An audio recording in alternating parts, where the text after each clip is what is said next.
Hello to you all and welcome to Improvate's Cleantech and Renewable Energy 2021 International Conference. I'm Lauren Iso. Improvate is a platform for creating long-lasting connections, enabling change makers in technology and decision makers in government to make progress through innovation.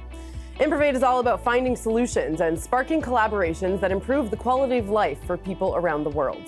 Today's broadcast will be dedicated to green energy technologies and solutions. Governments around the world are investing billions of dollars to promote sustainable technologies and combat climate change. This provides unprecedented opportunities for technology companies in the clean tech sector. And today we will be hearing from energy, environment, and infrastructure ministers and top experts from Greece, Poland, Bulgaria, Romania, Slovakia, Serbia, the Democratic Republic of Congo, Ethiopia, and Tanzania. We will also hear from Cleantech fund Capital Nature and leading Israeli technology and innovation companies, Chakratech, Aerovation Technologies, Maiman, UBQ Materials, Luminescent Power, PHINERGY, and Finergy. And as always, watching along with us are representatives of investment funds from around the world who are looking to invest in Israeli innovation. All right, moving now to Finergy, which has developed a unique metal air technology for energy generation and storage. It uses metals as a clean energy source. The technology has several applications, including backup energy systems for critical sites, batteries for range extension in electric vehicles, and low-cost energy storage for renewable solar and wind energy. Finergy has recently completed an IPO at the Tel Aviv Stock Exchange, and David MAYER is Finergy's CEO since 2017. He's been involved in the clean tech and energy sector for several years now. Thank you so much for joining me today, sir. Thank you so much for having me here. Of course. I think first I need to explain something that many people are actually not aware of. All right, Is go ahead. actually, what is this? When most people look at this, they think, this is a block of metal. I mean, why are you showing this? But I say, no, this is energy. Here in this piece of metal, we have a lot of energy stored. And we have developed over the last 10 years of many chemists and about 500 man-hours a way to extract energy out of the metals, or in another way, release the energy out of the metal. So what exactly does that mean? How do you do something like that? Well, it is complicated to explain naturally, so I would like to explain it with your permission in a very simplistic way. Please. So it will take me not more than 1.5 hours. I don't know if we have that much. No, I'm just joking. So what we do is the following. Imagine to yourself that to extract energy out of metals, and this is rather known, you need to somehow oxidize the metal. But how does it work in a regular battery? Imagine that maybe a scuba diver. A scuba diver, he is diving, and he's carrying the oxygen with him when he's under the water, and he's breathing the oxygen in his scuba tank. But what happens when his scuba tank is empty? He needs to go back up and renew the scuba tank. But what does fish do? Fish, they swim in the water, and they use their gills to, in real time, extract the oxygen out of the water in order for their blood to be oxidized, and then they have energy. This is what we have done. We've basically developed a special membrane, or if you like, gills, artificial gills of fish. And this is what we know how to do, only in real time. And only when we want the battery to do so, we know how to take from the ambient air around us the oxygen, oxidize this metal, and extract a lot of energy, of course, in a very clean way and affordable way, because we use aluminum. Aluminum is 8% of the Earth's crust. It is abundant. So you've explained for us what it means to generate electricity from metals, but how does your technology work exactly?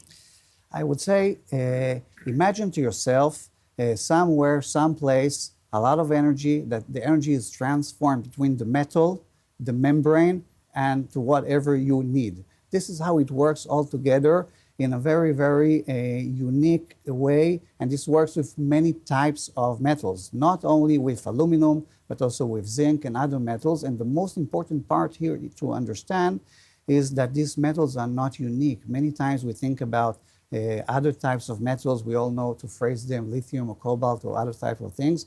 but they are rare. And this is not rare, and this is how it is being used in a very easy way. So please tell us a little bit about the applications of your technology, where it can be used. Sure. In order to explain it in a simplistic way, I hope we have a movie running in the background. What we are showing... I can confirm that we do. Please continue. Thank you. This is what we see now here in the movie is actually already a certified system, because we are not only doing development, we are already selling products. And this system is used for critical infrastructure because everybody is connected to the grid. But what happens when the grid fails? We do need some types of backups. People today use diesel generators, lead-acid batteries. We're using something else. And in this system here, we have hundreds of kilowatt hours of energy, which is much, much better than other things that we see today. The same technology is used in the e-mobility. And here we see a program we have with Mahindra Electric in the Far East. And we are doing electric mobility with them. And this vehicle used to drive with regular electric technology, the range of like 100 kilometers. With this high energy density, it is driving now 400 kilometers. This is a lot. It is a huge, huge, huge difference. And I'm glad to say in this manner that we truly hope that the world will follow, having metals, which is all around us, all around the world, and transform this into energy, even in the e-mobility, which is a very difficult market. And in this manner, I'm glad to say that even today, we signed with 2 new auto manufacturers to do the same thing, because this is a reality here today already. The last thing that we do with our systems is we found out that actually the same system, the same membrane, the same gills of fish can do something very different. What is that? They can store energy. And when we look today at photovoltaic farms or wind turbines, I think mankind knows how to harvest the energy.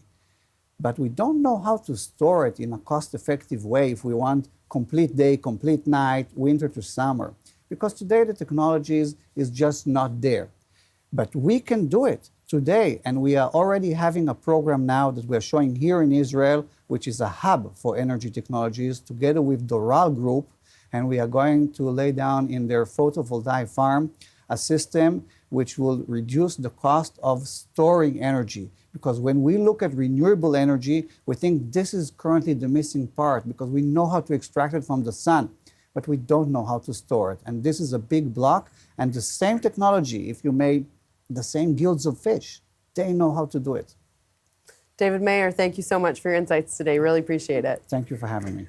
That's it from Improvate's International Cleantech and Renewable Energy Conference. We've heard today from environment, energy, and infrastructure ministers from Israel, Europe, and Africa, from top experts in the field of renewable energy, and from leading Israeli technology companies. Improvate is all about access and connections, exposing Israeli tech leaders to governments and companies around the world to promote businesses whose goal is innovation. The exposure right here at this conference is the first step, and the next step, delegations and real-world business connections. We want to thank you all for taking part and hope this is just the start of doing business together, making technology accessible to all and improving the lives of people across the world. Keep an eye out for Improvate's Homeland Security Conference on April 12th. I'm Lauren Izzo. Thank you for joining us today.